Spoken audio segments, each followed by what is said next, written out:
Cajun Classic Cars TV. Cajun Classic Cars TV with another car show of the week. And I've got Brady with me with a mega show. And mega must mean big in this case. And we're going to make it big with the folks' help. Hey, Brady, how you doing? Doing good. How are you? Good, man. Thanks for joining us today. So tell us a little bit about what you guys got coming up on the 7th. So we do a kind of a day and a half event is what I call it. Friday night, we do some kind of, I would call it more of like a cruise in, open cars. There's not really any awards or anything Friday night. We do have our food vendors. We have, a DJ playing some music, just good hangout time. Opens up, we have a lot of people come from out of town, so they camp and they bring their campers in, kind of gives them the night to set up, get situated. And then Saturday, we have a fully open car show.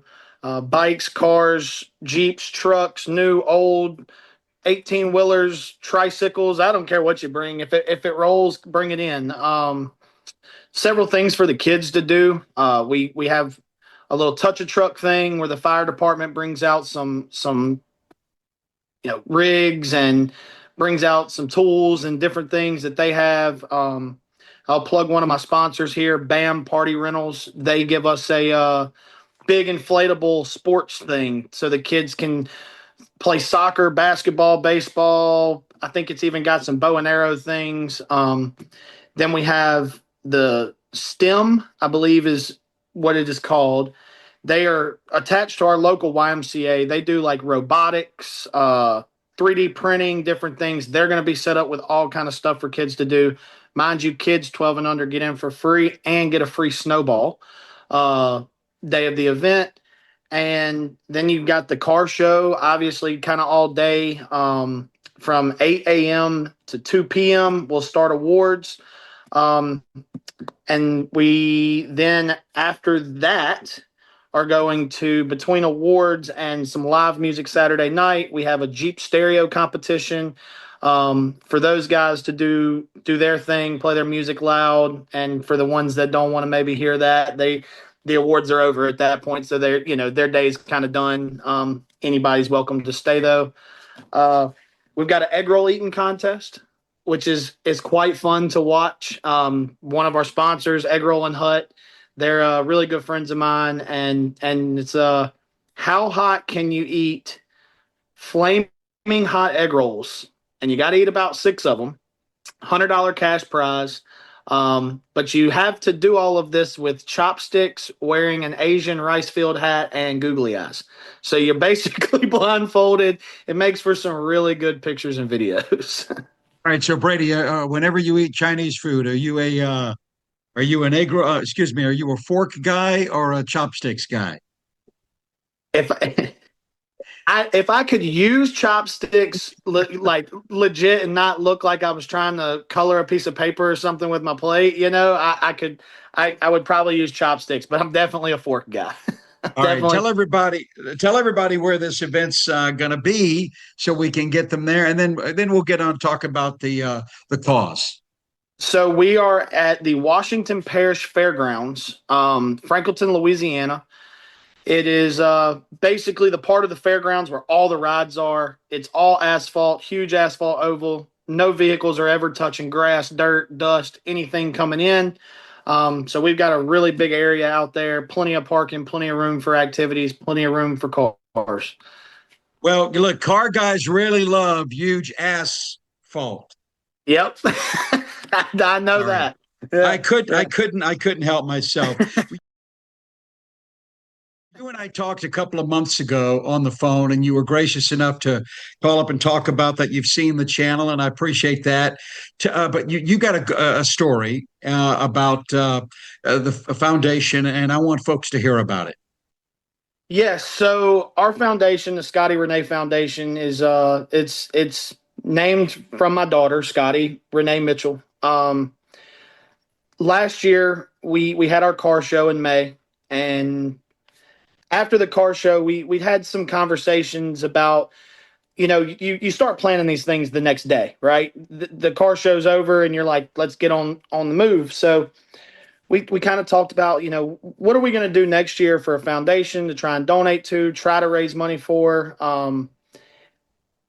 We were expecting a child 2 months post the event. July 4th was actually the due date. 2 weeks after the event, we're getting ready to leave to go on vacation. My fiance has a doctor's appointment, kind of a routine checkup thing. And her doctor didn't like the way some things looked. So that was a Thursday. The Friday after, the doctor goes, come back, or the Thursday, the doctor said, come back Friday, let's check you out again. We were in the room, the doctor come in, and the doctor said, you're having your baby at 34 weeks. She was 33 weeks and 6 days. So Wow. my fiance looks at me and I'd say, terrified. Obviously, you kind of get that thrown on you. We're 2 weeks post car show, not 2 months at this point. So kind of to sum it up, we do have the baby, emergency C-section the following day. We're, obviously premature stuff, 6 weeks early. There's a few issues there, but we were actually going to see our daughter the next day in the NICU, and we're stopped by the doctor to sign a piece of paper to medevac our daughter from Lakeview and Mandeville, Covington to Children's Hospital in New Orleans. We had no clue what was going on.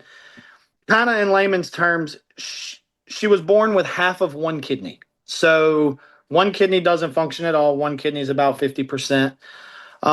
We spent 2 months in the NICU at Children's, or 50 days or so, something like that. We were on our way home from a doctor's appointment shortly after we were released. And I looked at my fiance and I said, we've always wondered what we wanted to do this car show really for. Right. And now we have a story. We have a situation that we know the ups and downs that these families are going through dealing with the NICU. And as wonderful as Children's Hospital is, don't get me wrong, I mean, everybody there is great. Doctors, nurses, faculty, staff, anybody, great people. But it doesn't make it easier when, you're sitting there and you don't want to leave. You don't want to go anywhere. You stay right there. You're going to eat hospital food. You're going to do whatever that's right there local to you. And what we want to do is we want to be able to give these parents some gift cards, DoorDash, Uber Eats, so they can have that Happy Meal once a week, twice a week, for a month. Gas money to get back and forth to the hospital. You look at, you see these babies that are sick and helpless. And I tell everybody, in our situation, we were blessed. We were able to hold our baby.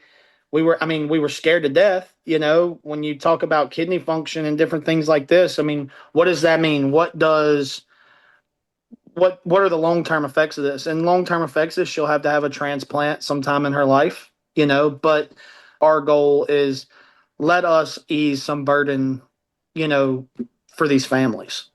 And if they want to get in touch with you, Brady, about and get more information, what do they need to do? So there's a couple options. I can put my email address out there, which is midwaymegashow@gmail.com. Also, my phone rings 24/7, so I can put that number out there. It is 985-516-9819. And then they can also reach out to us through midwaymegashow.com. So they can reach out several different ways. We have all ways to reach out. All right. Well, Brady, thanks for taking time. Good luck with the Mega Show, and many blessings to your family, my friend.